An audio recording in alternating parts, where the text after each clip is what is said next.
Shrewsbury. Played an excellent victory for your team tonight. Yeah, brilliant. Really good away performance. Dug in, resolute, scored a really good goal, good football, and saw it out. Scrappy start to the game, and they had a few half chances that you had to weather early on. I thought they were the better team in the first half an hour, but I thought most of our problems were of our own making. I just thought we were a little bit. We didn't do the basics well enough in the first half an hour, so slashed at clearances, we got caught in possession, and just invited a little bit of pressure onto us. But credit to him, managed to correct that, scored a really good goal, shifted the momentum, and then I thought from that point on, I thought we were very good. And the goal was a real moment of quality, a lovely move, and good to see Dan getting on the end of it. Yeah, really good movement, and we have banged the drum with him about getting between the sticks more and getting across people, and he does so much good work in the middle two-thirds. If he can add that to his game, then that'll be a big leap forward for him. But that's why he's here, so that he can have that experience and do that with him. But it was pleasing that we thought we made numerous opportunities against Plymouth, and we weren't able to take one of them, weren't able to capitalise. Fell just the wrong side of that result, so it's pleasing when we've created a good chance to capitalise on it and be clinical. That's massive for Dan, isn't it? Because he's waited a long time. He's the first goal since September, and that really should give him a big shot in the arm. Yeah, I don't think you've seen it in his. I thought he was a little bit. I thought he was slow to get into the game. I thought he was a little bit laboured to get into the game. Scored the goal, and then I think from there you saw a more genuine reflection of him. And then second half, you say you really had to dig in. Yeah, but you expect that. They're a very good side. The last two games here, they beat Bolton and they beat Lincoln, so you're gonna have to show that side of the game if you're gonna come here and get a result. So really proud of him in terms of that. From 1 to 18, thought it was a massive shift. So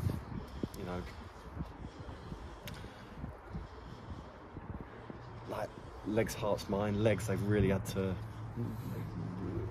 put the yards in. They've trapped themselves in front of things. Thought the commitment and hunger to see the game out was top draw. Luke Southwood, one excellent save, but very little else. And then there was the shot from Shipley that went wide, and I think that's probably about it. The second half was the clear-cut chances for them. Yeah, I thought 1 to 11 we defended or 1 to 10, which I'm sure you'll ask me about at some point. It's coming next. But I thought we defended excellently, and when they did break through, Luke was there to do what he's done. But I think he has done that on. I think he's done that on occasion recently. He's made 1 or 2. When he's been called on, he's made 1 or 2 big saves. I think I was right behind the header, and I did. I was never too panicked from it, to be honest. Onto the incident, the red card incident. How did you see it? I haven't seen it. Our analyst is ill today, so our analyst called me at 10 o'clock this morning and he's ill, so we haven't got anybody here who can film the game, so genuinely I haven't seen it back. But I mean, I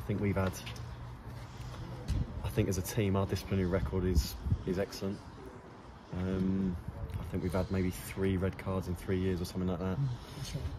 I've never ever seen Rag get rolled on the pitch, so I'm not sure what would have gone on to have made him react like that. I thought the referee let the game get away from him a little bit. I thought if he'd have managed it a little bit better, he could have nipped it in the bud and taken some of the emotion out of it. But I thought he got caught up in it a little bit. Thought he became a bit emotional and a little bit erratic. Thought the crowd played on him and he started making strange decisions, like the four officials told me that the free kick in the box is our free kick, and I turn around and we're facing a shot on goal, and I'm a bit on the bounce of the game. I'm a bit perplexed how we've ended up with a red and 4 or 5 bookings, and Shrewsbury got 1 booking. I'm not sure that really reflected the game, if I'm being honest. Have you spoken to Charlie about it? Has he said anything about it? I've seen Rags in the dressing room briefly. I've not spoken to him about the incident. I've just checked in on him because he's obviously gutted. He doesn't. I haven't asked him, I haven't gone into it too much, but he doesn't feel that he's done too much wrong, and he's facing the prospect of missing 3 games now, which he obviously doesn't want to do. Especially when he's got himself back into the team. Yeah, and he's, like I said to you, I think that's why he's so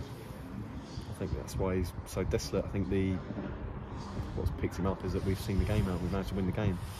I think been in that situation, you carry it with you, you feel responsible for the other 11, so I'm pleased for him that the lads have seen the game out. When you put him into the side and you change the wing backs, is that just really for fresh legs and just with such a short space of time? Yeah, we don't have a big turnaround to Rovers now, so it's just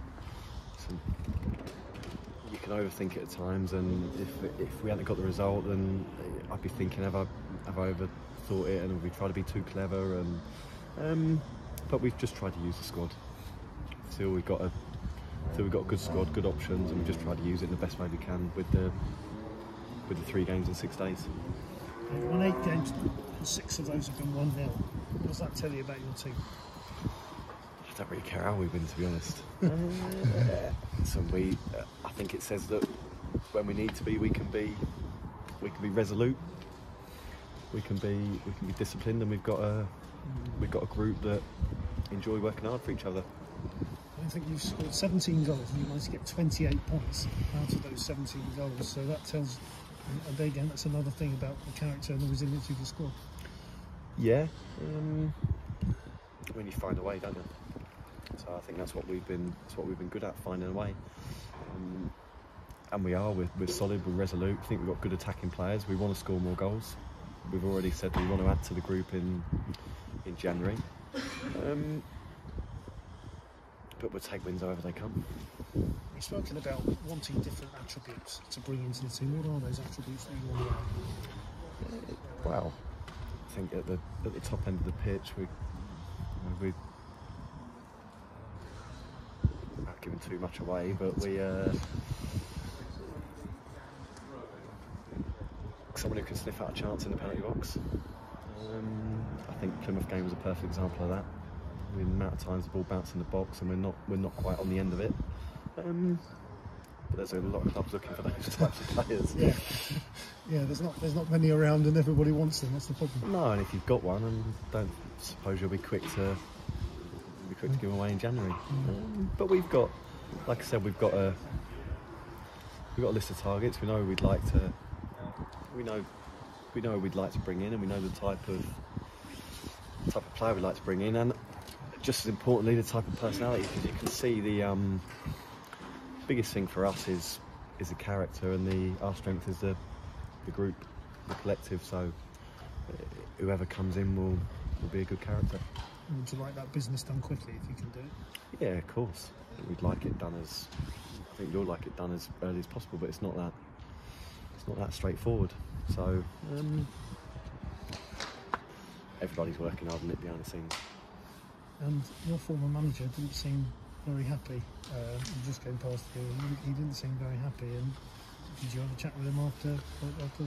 No, but I will do. I'll go and see him, and he's one thing is a winner. So I think if his team have got beat, he will feel and have some justification that on the balance of the first 30 minutes, the game could have panned out differently. So I've been there. He wants to win. He's a top manager. His team sets his teams up really, really well. It's a massive win for us, and I couldn't be more pleased to come here and get the points. So on to Bristol Rovers, if we can. Do you owe them one?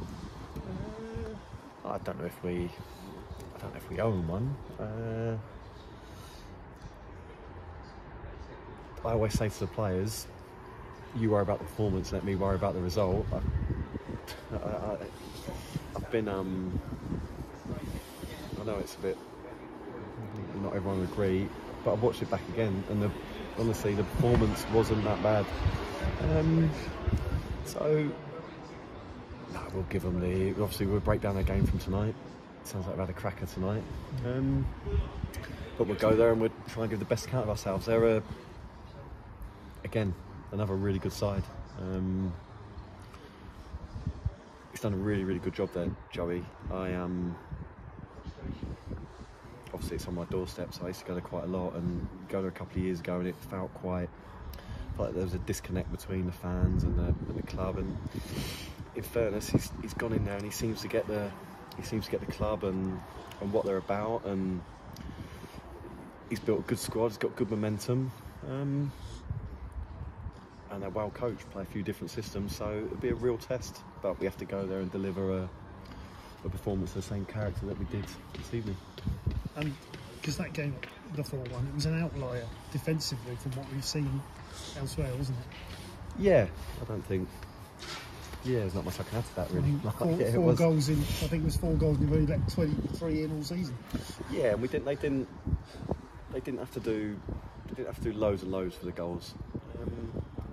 We coughed up some fairly cheap chances, and they've got some good players. So if you give the likes of Collins or a Coburn or a Loft or a Marquis easy chances, then they'll bite your hand off. So we know what's coming. Tired legs and tired bodies in there, I would assume, after this win at Shrewsbury. So how do you what's the sort of routine from now to Sunday? We've done everything we can to mitigate it. So we've managed to got a credit and praise the staff. We don't have a big staff, but what we do have is people that go over and above. So we've brought little inflatable ice baths with us, and we've managed to catch as much ice as we can from the hotel or with us. And lads are in there now, all sat in ice baths. They're eating. They've got their shakes. They've got their soft tissue, and we'll give them every opportunity to get themselves ready to go again at Rovers. A result in a performance like that, they'll be raring to go, I think. Yeah, I think. Listen, I sound like I'm on repeat, but you'd never question their character, and they'll the punters that make their way down the Rovers, they'll see a group, which I think they see. Which I do think they see every week. They'll see a group that will give them everything they've got, and if that's enough to get us a result, brilliant. Thanks, Wade. Well done. Thank you. Wade, do you think the analysts will be fit for New Year's Day? I think so. I think there's been a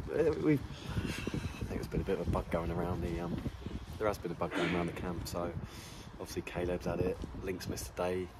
Link's had it a couple of days ago. So it seems to be a 24-hour thing. So yeah, hopefully Tom will be fit. Yeah. Just to be absolutely clear, was Charlie Ragnar sent off for what happened after the foul rather than the foul? Did you get any clarification? No, I don't know. I've not seen or spoken to the ref, and in my experience, it's pretty pointless anyway. Away wins are hard to come by for Cheltenham in League One, always have been, but you've matched last season's total of 3.